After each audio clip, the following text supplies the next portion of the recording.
हमारी संस्कृति, हमारे संस्कार सदा रहें हमारे साथ। सब्सक्राइब करें तिलक। प्रार्थना की खुशबू, साइकिल प्योर अगरबत्तीज। महाराज, अश्वमेध नामक महान यज्ञ समस्त पापों को दूर करने वाला परम पावन और दुष्कर है, अतः आप इसका अनुष्ठान स्वीकार करें। ऐसा प्राचीन वृत्तांत सुनने में आता है कि जब देवराज इंद्र को ब्रह्म हत्या लगी थी, तब वे अश्वमेध यज्ञ संपन्न करके ही पवित्र हुए थे। इसलिए आप अश्वमेध यज्ञ का ही अनुष्ठान करें। यदि गुरुदेव आज्ञा दें तो हम अश्वमेध यज्ञ का संकल्प करते हैं। महाराज राम, आप स्वयं पाप और पुण्य की सीमाओं से परे हैं। आपको न पाप स्पर्श कर सकता है न पुण्य। फिर भी हम अश्वमेध यज्ञ करने से पूर्ण रूप से सहमत हैं। शांतिरंतरिक्षगुं शांति पृथिवी शांतिरापः शांतिरोषधयः शांतिः वनस्पतयः शांतिर्विश्वे देवाः शांतिर्ब्रह्म शांति सर्वज्ञं शांति शांति। कल्याण।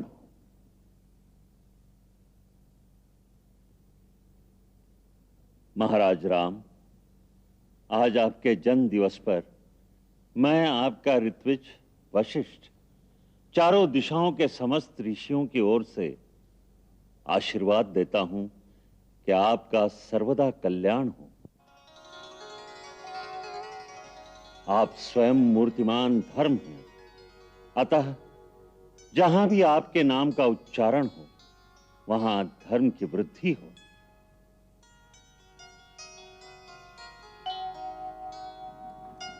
महाराज, मैं आपके मंत्रिमंडल और अयोध्या के प्रजा की ओर से आपके जन्म दिवस पर आपका अभिवादन करता हूं।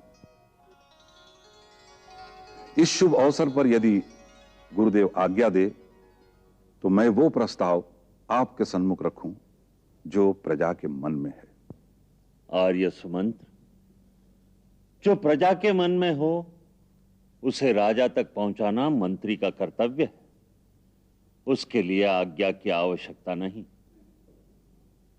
अरे सुमंत्र, आप जो भी कहना चाहते हैं निसंकोच होकर कहिए। महाराज, आपके राज्य में प्रजा को समस्त सुख प्राप्त है। अयोध्या में निवास करने वाले सभी मनुष्य प्रसन्न, धर्मात्मा, निर्लोभी, सत्यवादी तथा अपने अपने धन से संतुष्ट रहने वाले हैं। आपके राज्य में कोई भी कुटुंब ऐसा नहीं जिसके पास गाय, बैल, धरती और धन धान्य का अभाव हो। नगर में कोई भी ऐसा नहीं जिसके पास सोने के आभूषण न हो। राम राज्य में यह सब कुछ है महाराज, परंतु क्या? ये सब होते हुए भी प्रजा उत्साहहीन और शिथिल हो रही है।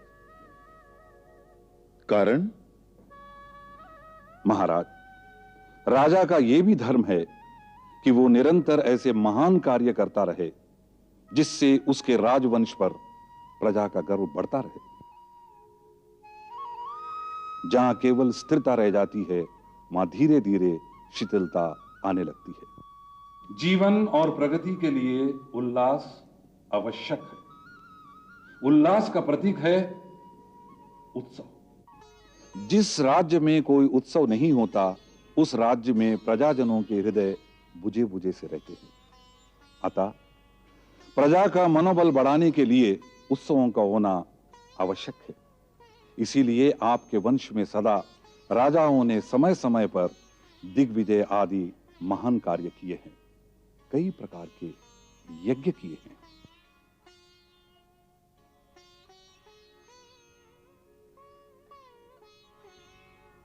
इसका अर्थ यह है कि प्रजा का उत्साह बनाए रखने के लिए कोई ना कोई उत्सव आवश्यक है।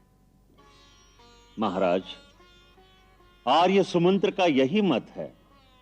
हम भी उनसे पूर्णतया सहमत हैं।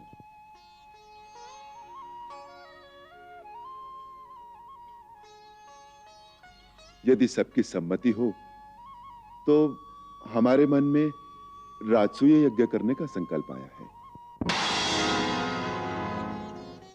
इसे धर्म सेतु भी कहते हैं। यह धर्म का पोषक और समस्त पापों का नाश करने वाला है। इसमें राजा का शाश्वत धर्म प्रतिष्ठित है, अतः यही राजधर्म की चरम सीमा है। जो भी राजा इसे करे वो अक्षय यश का भागी होगा। महाराज, मेरी धृष्टता को क्षमा करें, परंतु मेरे विचार में आपको ऐसे यज्ञ की आवश्यकता नहीं है। इसमें यश तो अवश्य मिलेगा, परंतु उसी के साथ भूमंडल के समस्त राजवंशों का विनाश भी हो जाएगा। राजसूय यज्ञ का अर्थ है समस्त राजाओं को युद्ध की चुनौती देना।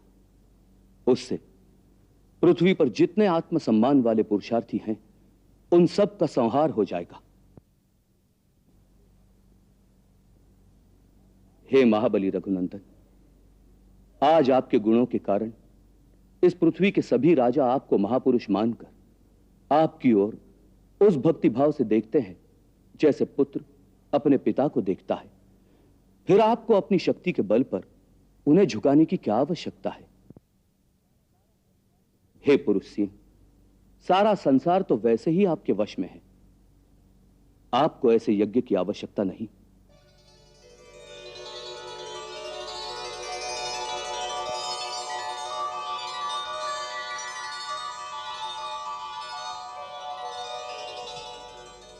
हे कैकेयी नंदन, हम तुम्हारी बात सुनकर बहुत प्रसन्न हुए हैं। शास्त्र कहता है, यदि बालक की कही हुई बात अच्छी हो तो उसे ग्रहण करना चाहिए।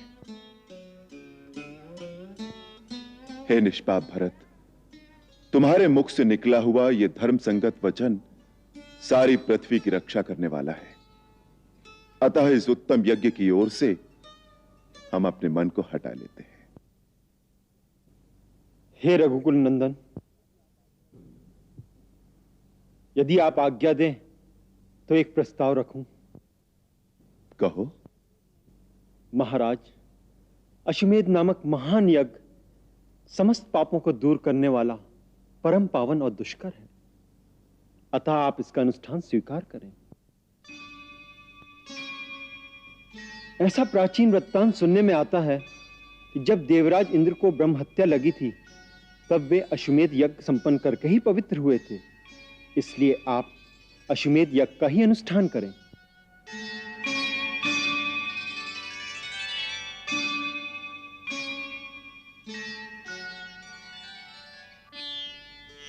सौम्य, तुमने अति सुंदर प्रस्ताव रखा है।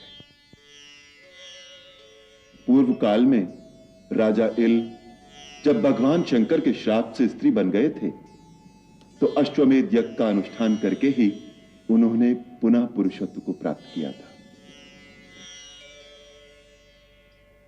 इसी यज्ञ के द्वारा इंद्र भी ब्रह्म हत्या के पाश से मुक्त हुए थे।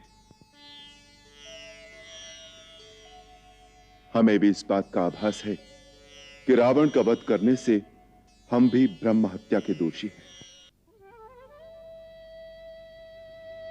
सुना है कि कुंभोदर ऋषि ने हमारे अन्न भंडार से इसलिए अन्न लेना स्वीकार नहीं किया क्योंकि हमने अभी तक ब्रह्म हत्या का प्रायश्चित नहीं किया है।